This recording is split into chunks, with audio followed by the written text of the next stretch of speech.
On March 8, 2026, The Division 2 set a new all-time high. 27,448 concurrent players on Steam. That's 7 years after launch.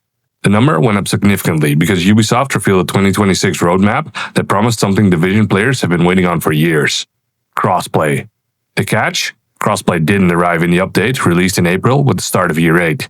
It hasn't arrived today, May 2026, and the deeper you look at how it's supposed to work, the more reasons you find to worry about it.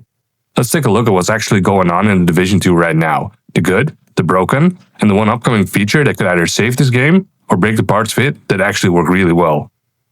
A quick note before we move on, the 27,000 Steam peak is genuinely a new all-time high, but it's a small slice of the actual player base. The game launched in March 2019, but the launch on Steam didn't come along until 2023. Most long-term PC players are on Ubisoft Connect, and a significant chunk of that community has always been on console, where the game shipped on PS4 and Xbox One. 7 years later, those players are still here, many of them on the same last-gen hardware they bought the game on. Because, and this is going to come up later in the video, there's still no native PS5 or Xbox Series X version of The Division 2. The game runs in backwards compatibility on current-gen consoles, last-gen frame rates, last-gen visuals, and 2026 hardware. That's the audience this video is mostly about, the agents who never left, plus the ones thinking about coming back. So what's actually happening in The Division 2 in May 2026? Year 8 Season 1 Rise Up kicked off in April. The marketing headline is a confrontation with the Black Tusk faction, a new escalation difficulty, and a new prototype gear quality. That prototype tier is where most of the community drama lives. We'll get to it. This week, the studio dropped Title Update Y8S1.2. Season 1.2. New classified assignment called the Capital Globe Anomaly, new escalation requisition vendor that lets you trade tokens for prototype caches, a long-requested fix for prototype cores, escalation tiers, and escalation tokens are now shared account-wide. 2 global events rotating through the month, a 5-time season pass XP boost coming later. But what's missing in Year 8? A new raid. The studio confirmed there isn't one coming this year. That's a real content limitation. Year 8 still has bigger things teased, a new incursion, the Survivor's Winter Survival mode, and an expansion that appears to be set in Central Park. But a tentpole raid most live shooters lean on? Nope. 2 things are simultaneously true about The Division 2 right now. 1. The fundamentals are excellent. The gunplay still holds up against anything in the genre. And Year 8 visual upgrades to lighting and reflections have quietly improved how DC looks. The new account-wide sharing for prototype materials is exactly the kind of community response fix that earns goodwill. And a quote spoken in Year 8 reveal, "A full year of exciting content for all our players." And so far, the cadence has held. 2. The community is genuinely frustrated about a lot of things right now. The prototype gear rework is the biggest one. The studio changed how prototype items drop. They now come from enemy kills and mission rewards, no longer from gear crates.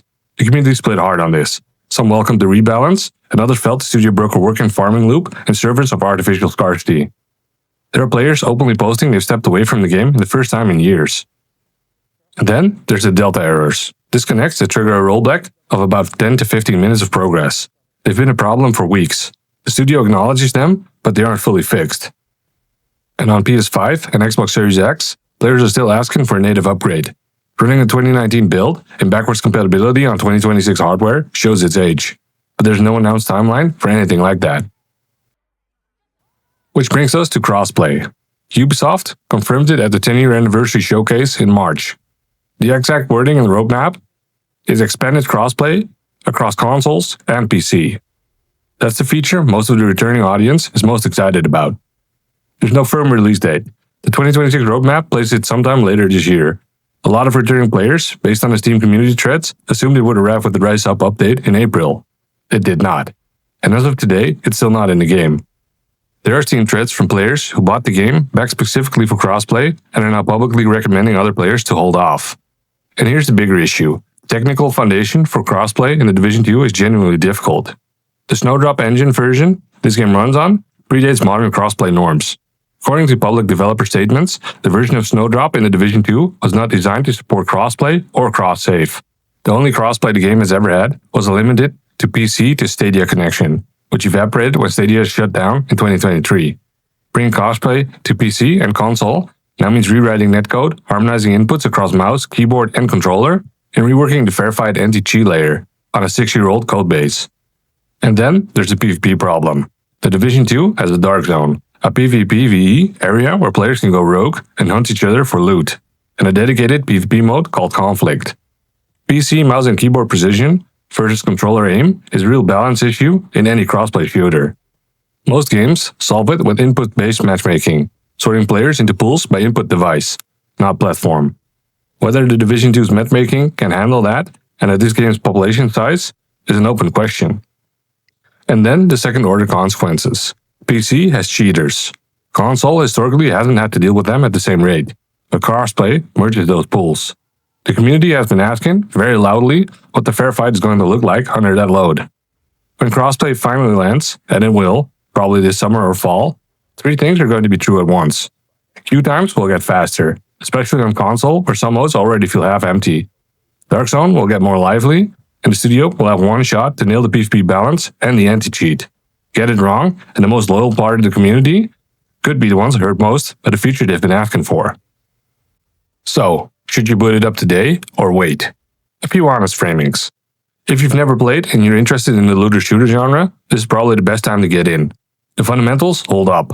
Year 8 is the most ambitious year of content the game has had in a while, and the community is bigger and more active than it's been in a long time, and the complete edition goes on sale frequently. If you played years ago and bounced, Year 8 still has enough mechanical depth to justify a return. Escalation, prototype gear, and weekly events are genuinely different than what you remember.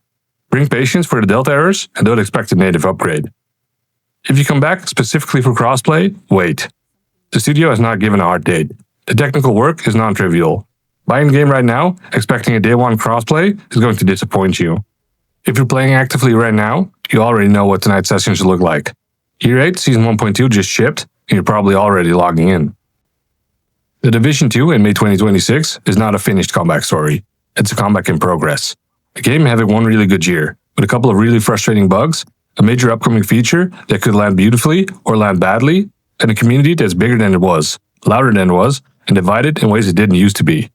That's an interesting moment to be a player. It's also exactly the moment where what the studio does next actually matters. If you're playing, what's keeping you in? If you're not, what would bring you back? And specifically on the crossplay part, is that the unlock for you, or is it the thing you're nervous about? Let's talk about it in the comments below. If you get stuck and want to take it further, jump into the Discord. There's always people to help around, break things down, and run it with you. Else, stay frank, and I'll see you in the next one.